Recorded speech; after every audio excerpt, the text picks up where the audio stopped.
اللهم صل وسلم وبارك على سيدنا محمد وعلى آله وصحبه أجمعين. قبل ما نبدأ حلقة النهاردة يلا بسرعة نحط لايك للفيديو، وياريت كمان نكمل حلقة للآخر. حلقتنا النهاردة حلقة قوية جدا، متأكدة ان هي تعجبكم. قصة حقيقية وقصة كاملة من القصص اللي انتوا بتحبوها. وقبل ما أبدأ عايزة اقول لكم ان انتوا وحشتوني جدا جدا من القصة اللي فاتت، وبشكر كل الناس الحلوة اللي دايما بتدعمنا بالتعليقات الحلوة اللي زيها، وبحبكم من كل قلبي. واللي لسه مشتركش في القناة لغاية دلوقتي يلا بسرعة، مستني ايه؟ كلنا نعمل اشتراك ونفعل جرس الاشعارات علشان توصلنا اشعارات بكل الحلقات الجديدة. وقبل ما ابدأ ارجو منكم الدعاء لوالدتي بالرحمة وبالمغفرة، وان يجعل مأواها الجنة ان شاء الله. يلا بينا نبدأ الحلقة. في اواخر شهر رمضان قبل العيد بيومين الدنيا كانت ليل. قبل السحور بحوالي ساعة أغلب الناس كانت نايمة.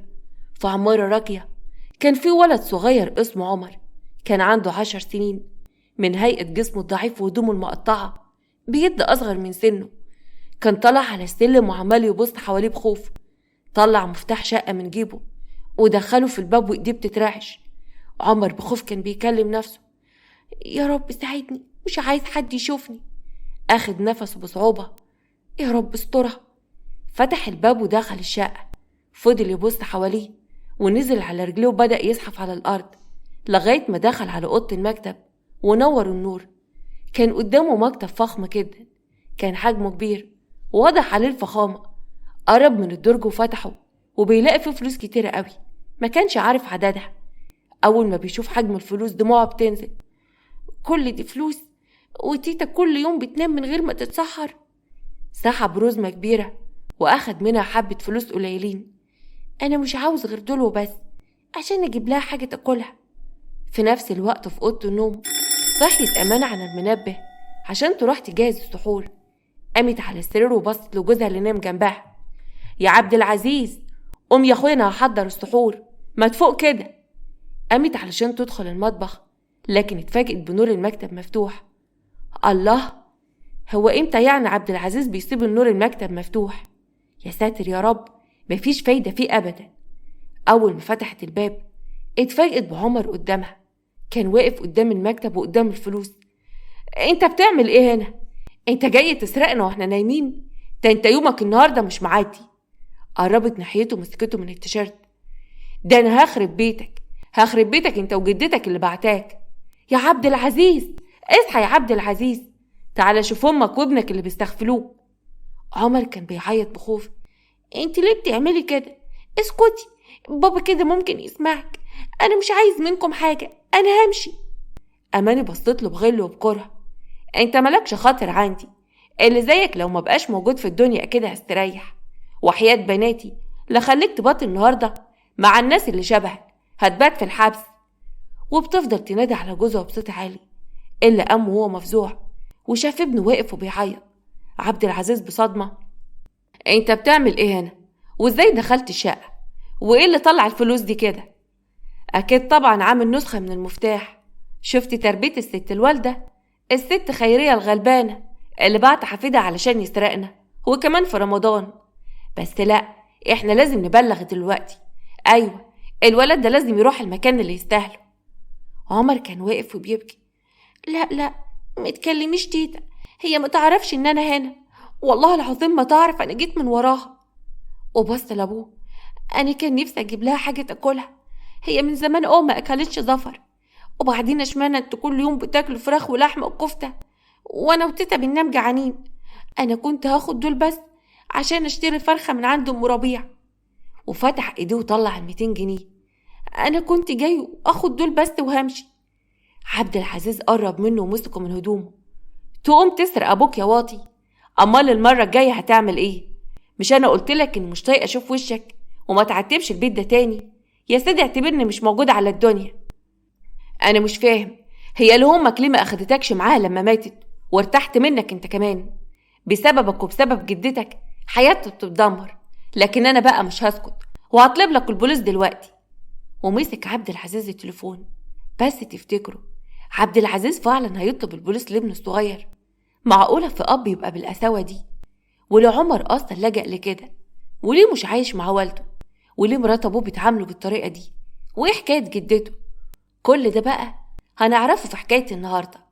بداية الحكاية كانت في حارة شعبية في إمبابة، في شقة بسيطة قوي في دور أرضي، في أماكن شكل العشوائيات. كان في صالة وأوضة ومفيش غيرهم بس، والفرش كمان كان قديم جدا. أول يوم رمضان كانت قاعدة الست خيرية على الأرض وقدامها الطبلية ولابسة جلابية بسيطة جدا. كانت الست في أواخر الخمسينات من عمرها، وشعرها أبيض، ملامحها باين عليها العجز والكبر، لدرجة إن ما كانتش بتقدر تمشي على رجليها وبتستخدم العصاية طول الوقت. عمر كان قاعد جنبها ولابس تيشيرت خفيف ومتقطع وبنطلون واضح من شكله إنه قديم قوي. كان قاعد ومربع إيديه. كانوا بيتسحروا وقدامهم طبق صغير من الفول ورغيفين عيش ناشفين. خيرية وهي بتطبطب عليه: يلا يا حبيبي كل قبل الفجر ما يأذن، فاضل نص ساعة بس والفجر هيأذن. أكل إيه بس يا تيتا؟ هو في حاجة تتاكل؟ وبعدين كل انتي اللي بتصومي وبتصومي وقت طويل قوي. عمر أمن على الطبلية وراح وقف قدام البيت وهو بيبكي بخنقة. خيرية بحزن: يا ساتر يا رب، ربنا ينتقم منك يا عبد العزيز، منك لله يا رب، ما تتهنى بحق رمضان، لا انت ولا مراتك العقربة، على قهرة قلب الواد الغلبان. ومسكت خيرية العصاية اللي بتتسند عليها وحاولت ان هي تتعافى وتقوم وتشوف عمر اللي كان واقف قدام باب الشقة على السلم وبيبكي بشحتفة. كده برضه يا عمر تسيبني قاعدة لوحدي؟ انت خلاص ما بقيتش تحبني كده برضه؟ لا يا تيتا ما تقوليش كده، والله العظيم بحبك. انا مش فاهم ليه بس بابا بيكرهني. كل رمضان نفسي يجي يفطر معانا او انا اقعد معاه مع اخواتي البنات. انت عارفه يا تيتا ان انا اخدت تليفون عم برع البقال وكلمته عشان اقول له رمضان كريم ونفسي اقعد معاك، لقيته قفل السكه في وشي. خيريه حاولت تمسك دموعها. الكلام اللي بيقوله الواد الصغير اللي معداش 10 سنين كان بيوجعها قوي. طبطبت عليه: يا حبيبي تلاقي بس عنده شغل ولا حاجه، من النهارده ان شاء الله هيجي ويشوفك. تلاقي بس كان متعصب، تعرف ان عمل معايا خناقه كبيره قوي وقال لي ان نفسي يشوفك، وعدني ان هيجي يزورنا ويجيب لنا كمان حاجات كتير. عمر بص لجدته بحزن ودخل علشان ينام. خيريه راحت عند البقال علشان تتكلم في التليفون: الو، ايوه يا عبد العزيز، كده برضه يا ولا؟ هو ده اتفقنا؟ مش قلتلك تيجي وتشوف ابنك؟ ده يا ضناي عمال يعيط. مرات عبد العزيز اللي كانت قاعدة على السفرة هي وبناتها، وكانت لابسة طقم شيك جدا، واضح من شكلها ان هي مغرورة. اخدت التليفون وردت هي على حماتها: يا حرام بقى هو بيعيط يا ست خيرية؟ انا بقولك ان انت خديه في حضنك وطبطبي عليه وهو هيسكت على طول، وعرفيه ان مفيش راجل بيعيط. اسيبك بقى علشان نلحق نتسحر، اصل خلاص الفجر قرب يأذن. وقفلت امان التليفون معاها وبصت لجوزها: هو احنا مش هنخلص بقى من حوار الست الوالدة اللي كل شوية تقعد تقولك الواد بيعيط، الواد بيتشحتف، واحنا مالنا وماله؟ عبد العزيز كان قاعد جنبها والسفرة مليانة اشكال والوان: سيبك من كل الرغي ده، كلي الفجر هيأذن. وفجأة بيحس بالخنقة وبيسيب المعلقة: بص يا اماني، بصراحة كده انا شايف ان مفيهاش حاجة لو الواد جه وقعد معانا يومين، على الاقل يغير جو ويقعد مع اخواته البنات اللي ما يعرفوش عنه حاجة، ده حتى كمان ما يعرفش شكلهم ولا هم يعرفوه. اماني خبطت ايدها في الترابيزة جامد وبعصبية بصت لبناتها التلاتة اللي كان فيهم بنتين توأم، رنا وسما، عمرهم كان 4 سنين، اختهم الكبيرة اسمها منة وكانت 6 سنين. يلا كل واحدة فيكم تدخل على اوضتها، انا مش عايزة اشوف حد هنا دلوقتي. اول ما البنات دخلوا جوه بصت لجوزها بغيظ: سبق وقلتلك قبل كده ان الواد ده مش هيدخل بيتي وان انت تنساه خالص. اعتبر يا حبيبي ان هو راح مع والدته، لو عليا هقرأ عليه الفاتحة كل يوم. ويكون في علمك يا عبد العزيز، لو جبت صورتي تاني قدام البنات حتى لو بالصدفة مش هتشوفني انا وبناتي تاني، هسيب لك البيت وامشي. عبد العزيز بصلها بوجع: طيب ما تفوريش دمك. ونادى على البنات علشان يكملوا اكل: ونسي يا ستي، كده انا مش فاضي علشان اروح هناك. ونادت على البنات وجم وكملوا السحور. أما خيرية بصت على التليفون اللي اتقفل في وشها. ربنا ينتقم منك يا أماني، انت اللي مقسية قلب ابن على ضناه اليتيم. بس لا، أنا اللي معرفتش أربي. لو كان اتربى بجد ما كانش سبب انه يحصل في كده. وسابت التليفون ورجعت على البيت ونامت جنب عمر. وبيعدي تقريبا يومين، في الشارع خيرية كانت راجعة من عنده الفرن، شافت عمر قاعد على الرصيف بتفرج على العيال اللي بيلعبوا. وادي يا عمر، تعالى تعالى يا اخويا، تعالى شيل مني، هتعرف ولا هيقع منك؟ هاتي يا تيتا متخافيش، ده انا جامد قوي. اديته شنطة العيش ومشوا. في الشارع وهم ماشيين، هيا قلب ستك، ايه اللي مزعلك كده ومخليك طول الوقت قاعد مكشر؟ ده انت حتى ما بتلعبش مع العيال اصحابك. هم اللي مش عايزين يلعبوا معايا يا تيتا، بقعدوا يتريقوا عليا وعلى شكلي، اكمن هدومه متقطعه. هو انا فعلا شكل الشحاتين زي ما بيقولوا؟ لا طبعا يا ضنايا، ده انت زي العسل. وبعدين البني ادم مش بهدمته يا حبة عيني، طب حتى انت مفيش منك اتنين. وبتلف وشها الناحية التانية وتمسح دموعها على حالهم، وقالت له بابتسامة: وبعدين المشكلة مش في الهدوم يا واد، انت ابوك بكرة هيجيب لك محل بحاله، وبكرة هتشوف. ده مش بيرضى يرد على التليفون يا تيتا، هيجيب لي حاجة؟ وعلى فكرة انا عارف ومتأكد ان هو بيكرهني، هو والست مراته، وعارف ان مفيش حد في الدنيا كلها عاوزني. انا اساسا كل يوم بدع لما باجي اصلي ان انا اروح عند ماما. اخصى عليك يا واد يا عمر، عاوز تسيبني لمين؟ طب انا حتى ما طلعتش من الدنيا غير بيك. عمر بصلها بحزن ورجع البيت مع جدته، وكان ماسك كيس العيش، على الرغم ان كان تقيل وما كانش قادر يشيله لانه جسمه ضعيف، لكن شاله عن جدته لانه كان بيحبها قوي. اما في شقة اماني في البلكونة، مامتها كانت قاعدة معاها وبيشربوا القهوة. وعملتي ايه بقى لما كلموكوا؟ وهي دي فيها كلام يا ماما، قفلت السكة في وش الست.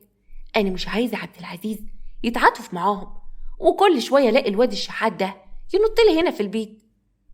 يا بنت حرام عليكي، الواد ده يتيم الام، عايزة تخليه يتيم الاب كمان؟ ده ابوه عايش على وش الدنيا. لا يا ماما، هو مش هيقرب من ابوه خالص، انت عايزاه يقرب منه ويبقى دراعه اليمين؟ ما هو الواد الوحيد على 3 بنات، وفي الاخر الولد اللي اتربى في الحواري ده يجي ويورث كل حاجة؟ لا طبعا يا ست ماما، الولد ده كل ما بشوفه قدامي بفتكر ان كل خلفيتي بنات، وان هو دوت الولد الوحيد لجوزي، فبيحسسني بالنقص. انت مش متخيلة انا بكرهه قد ايه. ليه يا بنت مش عايزة تفهمي؟ وبعدين ده اخو بناتك، لو عبد العزيز حصل له حاجة ما الواد ده برضه هيورث؟ ولا انت بقى عايزة تخالفي شرع ربنا؟ لا يا ست ماما، ما انا ناوية بقى اخلي عبد العزيز يكتب كل حاجة باسمي انا والبنات. ريحي نفسك وما تفكريش في حياتي، انا بعرف امشيها كويس قوي. اما ادخل بقى اجهز الاكل. وسابتها ومشيت علشان تدخل المطبخ تجهز الاكل. امها كانت قاعدة وزعلانة. اقول ايه بس يا بنتي، الحقد والغل ملوا قلبك. وقامت وقفت على باب المطبخ وقالت لبنتها: على فكرة ذنب الواد ده هيكون في رقبتك يا اماني، انا همشي بقى لان القعدة معاك بترفع الضغط. ومشيت من البيت واماني كانت واقفة وبتكلم نفسها: ذنب ايه؟ ده واحد عاش حياته كلها في الحواري، هيفرق ايه يعني لما يكمل الباقي من عمره هناك؟ وبصت للشغالة وقالت لها: يلا انت كمان سرعي بسرعة لان الاولاد قربوا يجوا من المدرسة، يلا يلا.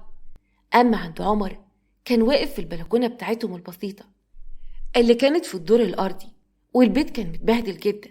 كان واقف بيشم ريحة الاكل اللي خارجة من البيوت جيرانهم وقت الفطار. حط ايديه على بطنه بوجع وقال في سره: لو قلت لتيتا ان انا نفسي اكل لحمة او فرخة اكيد هتقعد تعيط، وانا مش عاوزة تعيط تاني. خيرية جت وقعدت تلعب في شعره: واقف كده ليه يا واد؟ تعالى بقى علشان عملت لك تاكل، يلا يلا المغرب أذن. بجد يا تيتا؟ يعني انت عملت اكل حلو ولا زي كل يوم؟ خيرية كانت بتحاول ترسم الابتسامة على وشها: عملت لك بصرة يا حبيبي، بس هتعجبك قوي، يلا يلا يلا يا ود انت اللي هتفتح نفسي. وراح عمر وقعد قدامها على الطبلية، بص على طبق البصارة: مش هو ده برضه يا تيتا الطبق اللي انت اخدتيه من ام فتحي؟ انا شفتك على فكرة وانا ما بحبش البصارة. وبعدين معاك بقى يا ابني، احنا قلنا ايه؟ اي اكل حلو ونحمد ربنا. وانت يا واد يا عبيط، الاكل ده مؤقتا لغايه ابوك ما يبعت لنا فلوس. ان شاء الله يبعت لنا فلوس كتير قوي. وبدأت الست خيرية تأكله في بقه. اسكت، مش انا كلمت ابوك وقال لي ان هو مشغول وعنده مشاكل كتيرة قوي في الشغل، وقال لي ابعت الواد عمر علشان بقى راجل ويعتمد عليه، ابعتيه عند اماني وهي اللي هتديله الفلوس اللي عاوزها. عمر بفرحة وحماس مسح دموعه. انتي بتتكلمي بجد يا تيتا؟ يعني انا كده هشتري طقم جديد واخرج بيه مع اصحابي والبسه كمان في العيد؟ خلاص هروح لها بسرعة. خيرية بتوتر مسكت ايده لانها عارفة ان هي بتقول كلام ما حصلش. استنى بس يا حبيبي، اصل هي النهاردة مش في البيت، بس اول ما اكد معاها على الميعاد هقولك. كل بقى اصل انا جعت. وقعد ياكلوا هما الاتنين، وعمر كان بياكل بحماس وفرحان، وقعد يحلم بالطقم الجديد اللي هيلبسه في العيد. اما خيرية في سرها كان لازم اقول له كده، الواد لو عارف انه كنت بكدب عليه هيتوجع. اعمل ايه بس يا ربي؟ انا لازم اتصرف، انا ما صدقت اشوف ابتسامته. واستنت لما نام وكلمت عبد العزيز اللي كان لسه في الشغل ومروحش. ايوه مين؟ انا امك يا ولا، بحاول اكلمك بقالي اكتر من شهر، مش هين عليك ترفع السماعه بتاعتك وتطمن عليا ولا حتى تطمن على ابنك؟ ازيك ياما؟ تعرفي ان انت وحشاني قوي، بس انت عارفه بقى ظروف الشغل. اسمع يا واد، انا مش عايزه اسمع منك اعذار، انا مكلمك بصح ضميرك لو كان لسه عندك ضمير، وبفكرك ان انت لسه عندك عيل ومسؤول منك. الواد عمر محتاجك، انا مكلمك وانت في الشغل عشان ترد عليا، مش مراتك اللي تاخد التليفون وترد مكانك يا موكوس. بقولك ايه ياما، يا ريت تاخدي بالك من كلامك، انا سايب لامان زمام الامور علشان انا مش فاضي، ومعلش بقى انا مضطر اقفل دلوقتي، ولما افضى هعدي عليكم وساعتها بقى نشوف طلبات عمر. ابنك اتفصل من مدرسة عشان ما بيدفعش المصاريف، والعيال بيقولوا له ان هو شكل الشحاتين. مستني ايه اكتر من كده؟ ما تخليك راجل لو مرة واحدة وما تحصرنيش على خلفتي. عبد العزيز ما قدرش يسمع اكتر من كده وقفل التليفون وهو متعصب. كنت ناقصك انت كمان ياما علشان تيجي تكملي عليا. وقعد فترة يفكر في كلام والدته لغاية ما قرر يدي للسواق فلوس علشان يبعتها لوالدته من بعيد لبعيد علشان أمانة متعرفش. وخلص شغله وروح البيت، لكن اتفاجئ بأمانة قاعدة على السرير ومربعة ايديها. مساء الخير يا أماني، مالك قاعدة كده في الضلمة؟ أبدا يا حبيبي، مستنياك. ويا ترى بقى اتأخرت كده ليه؟ كنت عند الست الوالدة ولا ابنك؟ ايه حنت للعفانة بتاعت امبابة؟ وبعدها لك يا أماني، ما تظبطي كلامك معايا. انت اديت للسواق فلوس وقلت له يبعتها لابنك وامك؟ وقربت منه وحاطت ايدها على كتفه. هو انت فاكر ان في حد من الشغالين عندك دول يقدر يعملوا حاجة من ورايا؟ ده حتى عيب عليك. مش كده، اصل الواد اتفصل من المدرسة ومستقبله هيضيع، وام كمان تعبانة. تلاقي الست الوالدة كلمتك في التليفون ونزلت دمعتين فصدقتها. سبق وقلتلك ان تنسى الواد ده خالص وتنسى ان انت عندك ام، يا اما بقى مش هتشوفني انا والبنات وهجرسك وبهدلك في المحاكم. وانت عارف كويس قوي اصحاب بابا الله يرحمه هيساعدوني في ده. شكلك مش مصدقني وعاوز تجرب. وقربت من الدولاب وطلعت شنطة هدومها اللي كانت مجهزاه وقالت له بغدر: انا بقى هخليك تجرب يا حبيبي، يا رنا يا سما يا منى، تعالوا عشان نمشي. عبد العزيز مسك ايديها. اماني، انا مش عايزه اجرب ولا حاجه، انت عارفه ان معرفش استغنى عنكم يا ست، اعتبرها غلطه ومش هتتكرر. هنشوف. وفكر تلعب تاني من ورايا، المره الجايه مش ههدد، هنفذ على طول. اما عندي خيريه عدى عندها اليوم بصعوبه وما كانتش لاقي حل لعمر، لو قالت له على الحقيقه هيتوجع، لغايه ما قررت ان هي تروح لاماني بنفسها. وتاني يوم الصبح نزلت من ورا عمر وراحت عند امان البيت. في الريسبشن اماني كانت قاعده حاطه رجل على رجل قدام خيريه اللي كانت واقفه قدامها ومكسوفه. ها يا بنت، قلت ايه؟ انا جايه وبترجاكي ان انت ما تكسريش قلب عيل صغير نفسه يفرح ونفسه يلبس هدوم جديده في العيد. يعني انت بقى عايزاني اديله فلوس علشان يشتري هدوم جديده وكمان اقول له ان باباه اللي اداني الفلوس دي. مش كده برضه يا طنط؟ ايوه يا بنت، الله ينور عليكي، هو ده اللي انا طالباه منك، مش فلوس كتيره ولا حاجه، اي حاجه كده يشتري بيها هدمه جديده، اصل الهدوم بتاعته كلها اتهدابت. طيب حاضر، علشان من الاخر بس ما تقولوش ان امان شريره وبتبعد الاب عن ابنه، ابعتيه بكره الصبح. بس الكلام ده بيني وبينك، لو عبد العزيز عرف اي حاجه انسي ان انا هنفذ اتفاقي معاكي. قلتي ايه بقى؟ خيريه بفرحه قربت منها وبستها من خدها. طبعا يا بنتي مش هقوله، ربنا يعمر بيتك ويفرحك بالواد اللي انت بتتمنيه. امان اتغاظت جدا وحست ان هي بتعايرها ان خلفتها كلها بنات. قامت من مكانها وقالت بغل: طيب يا ست انتي، مش قلت الكلمتين اللي عندك؟ اتفضلي بقى مع السلامه، انا مش فاضيه. وبعدين انت ريحتك عامله كده ليه؟ يا ريت تبقي تستحمي قبل ما تجيلنا تاني. وسابتها ودخلت المطبخ. وخيريه قالت بحزن: مش مشكله، المهم انها هتفرح الواد. ومشيت وهي متحسره. يبقى بتبني وفي الاخر تطرد منه يا خيريه؟ يلا الحمد لله على كل شيء. وراحت فرحت عمر وقالت له ان تاني يوم روح لأماني، وان عمر من فرحته ولهفته معرفش ينام طول الليل. تاني يوم الصبح في شقة عبد العزيز، أماني كانت قاعدة على الفتيه بتاعتها براحتها وماسكة المبرد بتاع الضوافر وقاعدة تعمل في ضوافرها. ونادت على واحدة من الخدم: بقولك ايه، حضري الأكل بسرعة للبنات وجهزوهم عشان عندهم تمارين في النادي. حاضر يا ست هانم. وبعد شوية خيرية بتتصل بيها: أيوة يا أماني يا بنتي، عمر جايلك في الطريق، علشان خاطر ما تكسرش بخاطره، ده الواد متعشم قوي، اعتبريه زي اخواته. خلاص يا ست انتي، ما كفاية بقى جو الشحاتة ده، وبعدين بلاش كلمة اخواته، اصلها بتضايقني قوي، وعن اذنك انا مش فاضية ورايا شغل. وقفلت السكة في وشها. وخيرية قفلت وراحت تصلي وتدعي لحفيدها. أم عمر وصل على بيت أبوه، كان فرحان قوي. دخل البيت وشاف الخدم وهم بيحضروا الأكل على السفرة. فضل واقف من بعيد بيراقبهم وكان حاسس إن جعان قوي. عمر بابتسامة وهو بترجع: هو أنا ممكن أدوق يا طنط؟ هدوق حتة صغيرة. الشغالة شافته وصعب عليها قوي: على عينه والله يا ابني، بس لو المدام عرفت هتقطع عيشي. ادخل بقى للمدام. حاضر، أنا كنت هدوقها بس أنا أساسا مش جعان. ودخل البلكونة لمرات أبوه: ازيك يا طنط، وازاي سما ورانا اخواتي، هما موجودين اسلم عليهم؟ انا قلت 100 مرة قبل كده ما تقولش اسمهم على لسانك. انت جاي ليه صحيح؟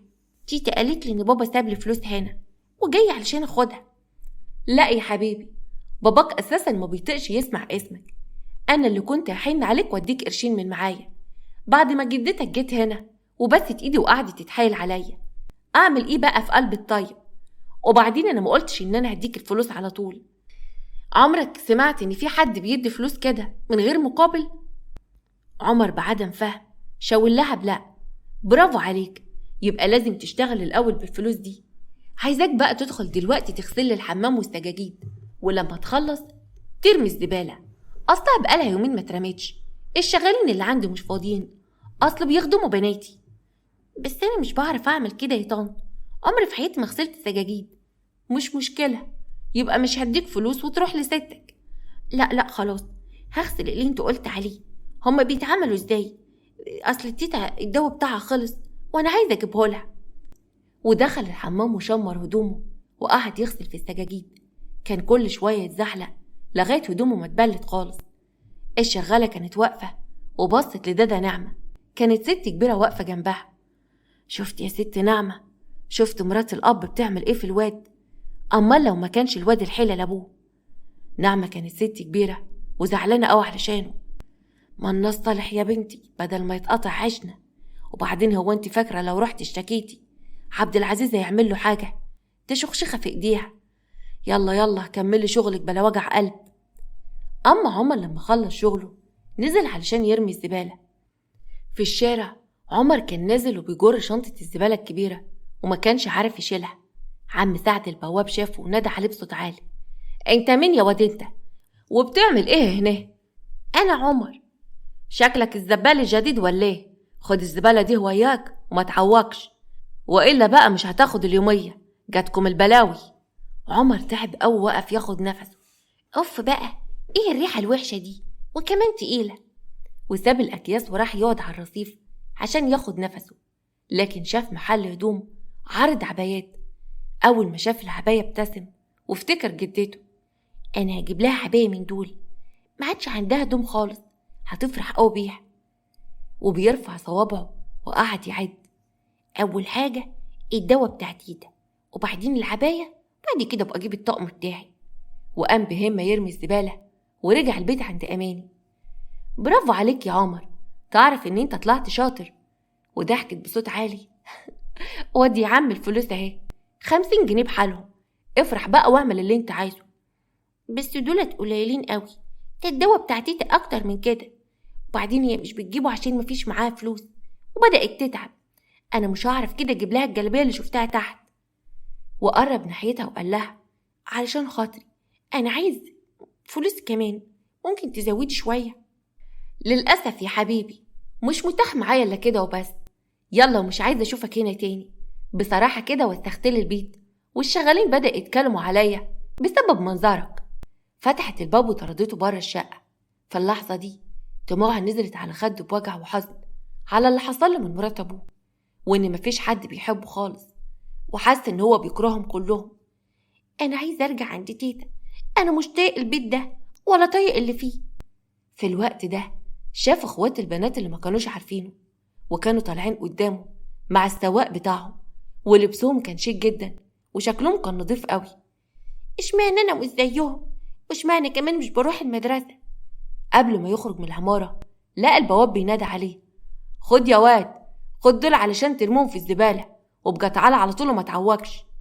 والكيس ده فيه وكل علشان شكلك كده يا عين عليك هفتان، وابقى كل كويس علشان تعرف تشيل اكياس كويس بعد كده. وسابوا البواب ورجع يفطر مع ولاده. اول ما بيرجع عمر على البيت لقى جدته قاعده قدام الطبليه مستنياه. قلبها كان حاسس ان هيرجع موجوع، وفعلا دخل البيت ودموعه على خده. اول ما شاف جدته جرى عليها وحضنها. كفايه يا عمر يا حبيبي، عملت معاك الا ما تتسمى، اصلها قادره وما تعرفش ربنا. مرضتش تديك الفلوس يا حبيبي؟ انا مش عاوز منهم حاجه يا تيتا، انا عايزه انام في حضنك، عايزه انسى ان انا رحت هناك. وفعلا ساب حتى كيس الاكل اللي كان معاه ودخل نام جنب جدته. وطول الليل ما كانش عارف ينام، وفضل يفكر في اللي حصل، وحس من حقه ان ياخد فلوس من ابوه، وخصوصا ان كان مع نسخه من مفاتيح اخدها من الشغاله لما راح يرمي الزباله. وعدت فتره ولسه بيفكر في الموضوع، وقبل العيد بيومين قرر انه يروح ياخد فلوس من بيت ابوه. لكن اماني شافته في المكتب وفضحته، وابوه قرر يبلغ عنده البوليس. يومها في اوضه المكتب عمر كان واقف بيعيط وماسك ايد ابوه. ارجوك يا بابا ما تكلمش البوليس، انا همشي ومش هاجي هنا تاني، وخد ال 200 جنيه هم، مش عاوزهم، ومش هتجيب لي تيتا الفرخه اللي كان نفسها فيها. عبد العزيز بعصبيه: لا، هتصل بهم علشان يجوا يربوك، اللي زيك اصلا ما شافش تربيه. جدتك كرهتك فيا لدرجه ان انت بتعمل كده. المره الجايه بقى ممكن تفكر تاذي اخواتك البنات، ما انت خلاص الشيطان اتمكن من دماغك. لكن اتفاجئ بوالدته داخله الاوضه بعد ما نعمه الشغاله كلمتها علشان تلحق عمر. خيريه زعقت لابنها واخدت عمر في حضنها وقالت له: لا، عمر اللي مش محتاج تربيه، انت اللي محتاج تتربى من اول وجديد. الحق عليا، انا كل يوم بضرب نفسي متصارمه ان ما عرفتش اربي راجل بجد يعرف يشكم مراته ويمشي كلمته في بيته، مش واحده زي دي اللي تسوقه. بقولك ايه ياما؟ قبل ما يكمل كلامه لقى القلم نزل على وشه. صوتك ده انا بقيت اكره اسمعه. ودمعت خيريه بقله حيله. يا خساره، يا ما دعيت لك وكنت بقول بيني وبين نفسي بكره هيعقل ويرجع لابنه، وما تقسيش عليه يا خيريه، يمكن يفوق. بس بعد اللي عملته النهارده انا ابني خلاص الله يرحمه ما بقاش حيلته الا عمر.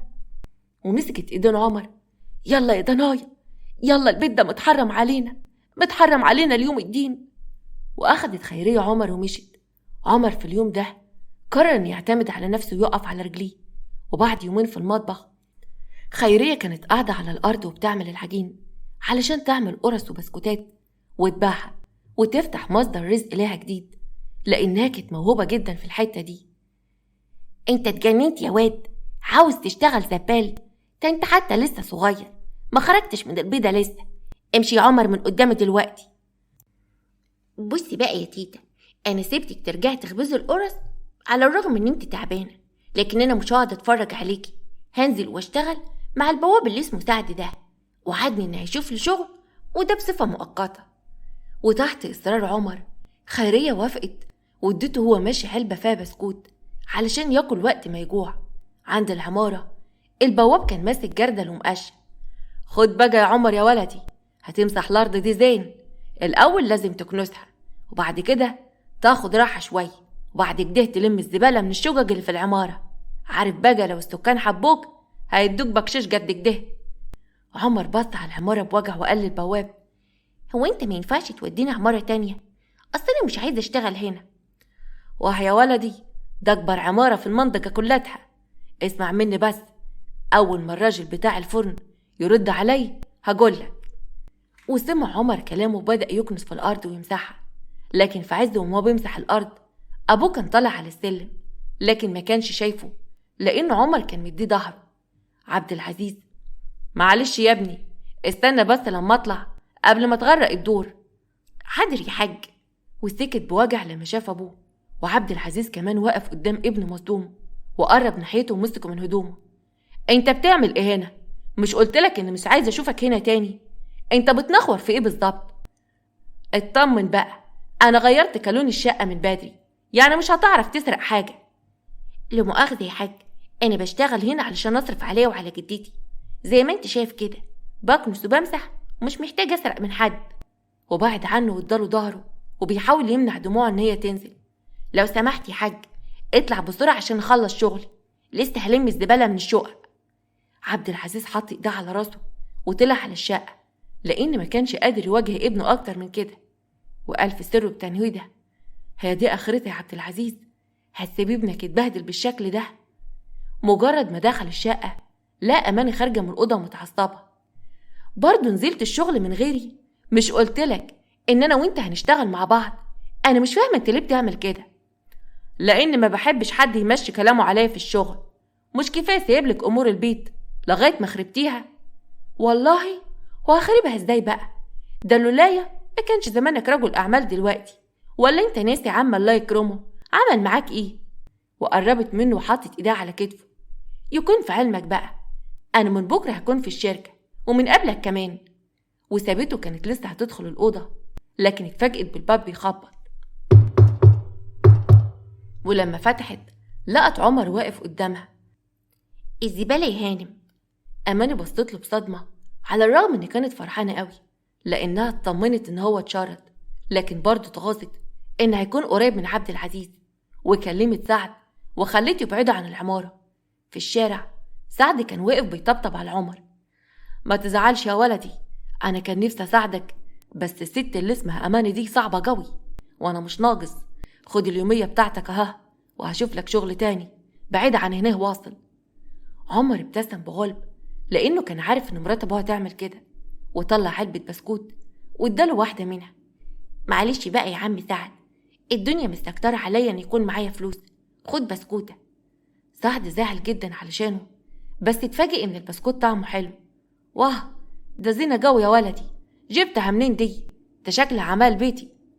ايوه، جدتي اللي بتعمل البسكوت ده، اصلها شاطر في الخبيث.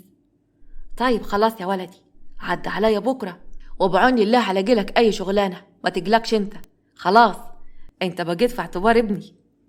وفعلا عمر مشي وحكى لجدته عن كل اللي حصل، اللي حاولت تهون عليه وفرحته ان هي باعت كل البسكوت والقرص، وجابت له كمان تيشرتين جداد عشان يروح بهم بعد كده الشغل. عمر كان لابس التيشيرت. ايه رايك يا تيتا؟ شكله حلو عليا. حلو قوي يا ابني، هيبقى فاله حلو كمان، وتلاقي شغلانه في موضوع الزبال ده. ليه بس كده يا تيتا؟ ده حتى موضوع الزبال ده بيجيب فلوس كويسه قوي. اعملي حسابك، ومن بكره هساعدك كمان في الخبيث طالما انا اترفدت من اول يوم. وبدأ عمر يساعد جدته في خبز البسكويت.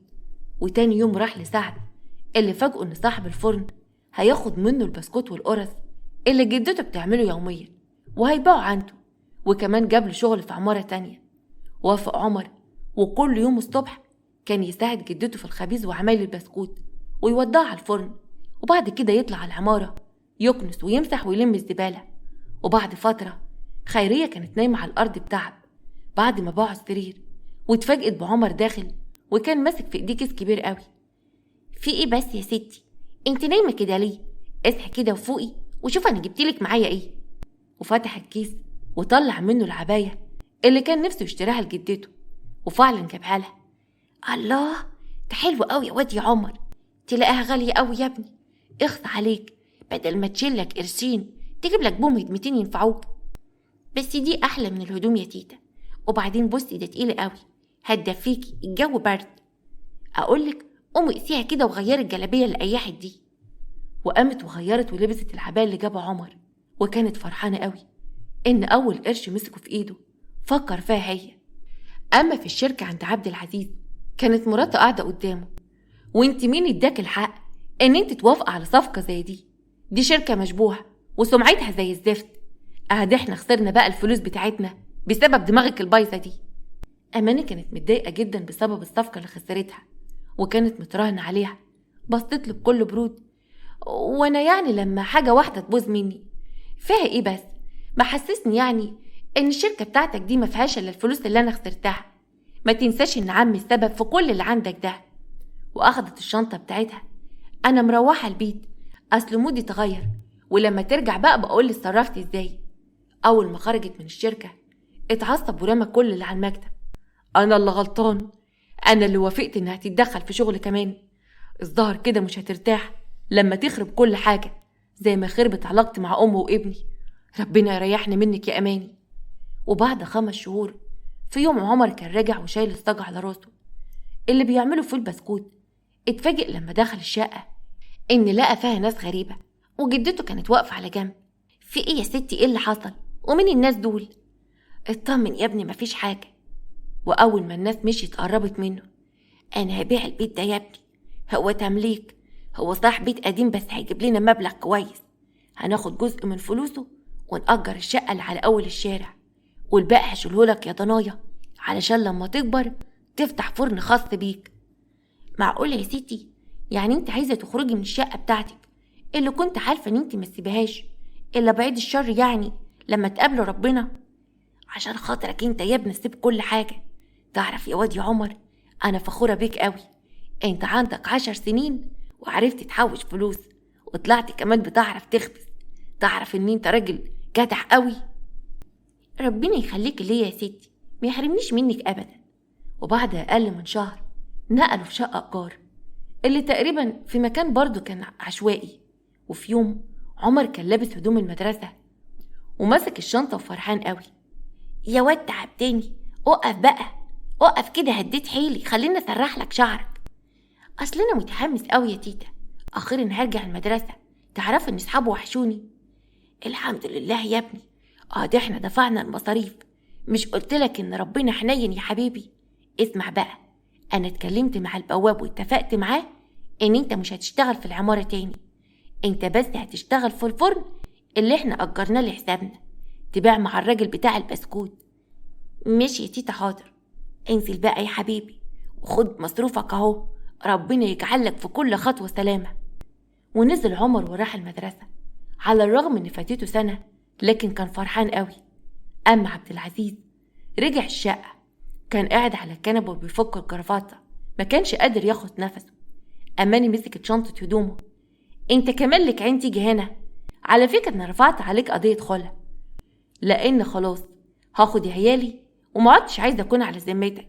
ولا انت بقى عاوزني اسيبك هنا معانا في البيت علشان تضيعه هو كمان؟ مش كفايه ان انت واحد فاشل وضيعت نفسك وفلست الشركه؟ عبد العزيز كان بياخد نفسه بصعوبه. انت بتعملي فيا كده، بتاخدي فلوسي وشقايه وترفعها كمان عليا قضيه خلع. انا ما عملتش كده لما انت بقيت بقى بتخسر كل حاجه. خفت على بناتي منك ومن غبائك. اتفضل اطلع بره، لعلمك بقى لو عتبت هنا تاني هفضحك، وعلى الله تقرب من بناتي، سامع؟ وخرجته بره الشقه ورميت له هدومه على الباب، وهو ما كانش عارف ياخد نفسه وبينادى على سعد البواب يلحقه. في الشارع عمر كان راجع وكان فرحان وبتنطط وكان رايح لشغله اللي في الفرن. لقى عم سعد قبله وهو متوتر قوي. ايه يا سعد مالك فيك ايه؟ لا يا ولدي، روح على العمارة اقف جنب الراجل عقبال ما اجيب له الحكيم، منها لله مرته ربنا ينتجم منيها. على الرغم ان عمر ما كانش فاهم حاجة وما يعرفش هو رايح يشوف مين، لكن لما راح ولقى والده: مالك يا بابا انت كويس؟ علشان خاطر يا بابا ما تسيبنيش. وحط راسه في حضن والده: انا كان نفسي تاخدني في حضنك من زمان قوي، وحياة بناتك اللي بتحبهم اكتر مني ما تسيبنيش يا بابا. فضل عمر جنبه ما سابهوش لغايه ما جت الاسعاف ونقلوه على المستشفى. وعمر بلغ جدته اللي ما فكرتش كتير وراحت لابنها تطمن عليه. بعد ما اطمنه: حمد لله على سلامتك يا ابني، عمر ابنك الخير فيه، مرضيش يسيبك الا لما اتاكد ان انت بقيت كويس. استني ياما، انا عارف ان انت زعلانه مني ومقهوره، انا ندمان على كل حاجه عملتها، واني كمان ما عرفتش اخد موقف. انا عارف ان انا وحش، نفسي تسامحيني ياما. يا ريتك كنت وحش، كنت سامحتك وقلت اتعلم من غلطته. لكن لما تبقى راجل ومش عارف تاخد موقف مع مراتك، يبقى خلاص، يبقى انا ما عرفتش اربي. لو فاكر ان انا وعمر هنسامحك ونقولك تعالى في حضننا، تبقى غلطان. احنا تعبنا وشقينا لغايه ما وقفنا على رجلينا. اول ما خرجوا من الاوضه، عمر بص لجدته بدموع: انا كان نفسي نفضل معاه قوي يا تيتا. معلش يا ابني، ابوك بيحبك ولازم يتعلم، خليه يتعلم الدرس الاول. على الرغم ان خيريه بينت له الجمود، لكن كان جواها بتقطع على ابنها. وعبد العزيز عمل بنصيحتها واجر شقه وبدا يرجع للشغل من تاني. كان طول الوقت بيحاول يحسن علاقته بابنه وامه على امل ان خيريه وعمر ممكن يسامحوه، بس خيريه ما كانتش مدياله الفرصه. اما اماني كل الفلوس اللي اخدتها ما كانتش عارفه تديلها، وده خلى شركه في شهور قليله كل اسهامها تقع وخسرت كل حاجه ودخلت في حاله اكتئاب. بس تفتكروا ان ممكن ده يكون جزاءها الوحيد بعد ما حرمت اب من ابنه؟ الله اعلم اللي زي اماني دي ممكن يحصل لها ايه تاني في الدنيا. كما تدين تدان. وتفتكروا ان الست خيريه كان قرارها صح ان هي ما تسامحش ابنها وتبعد عمر عنه، ولا كان لازم تحاول تقرب ما بينهم؟ اتمنى اشوف ارائكم في التعليقات. ودي كانت نهايه قصتنا. اتمنى ان القصه تكون عجبتكم، وما تنسوش تعملوا لايك للفيديو واشتراك في القناه. اشوفكم بكره على خير في قصه جديده ان شاء الله.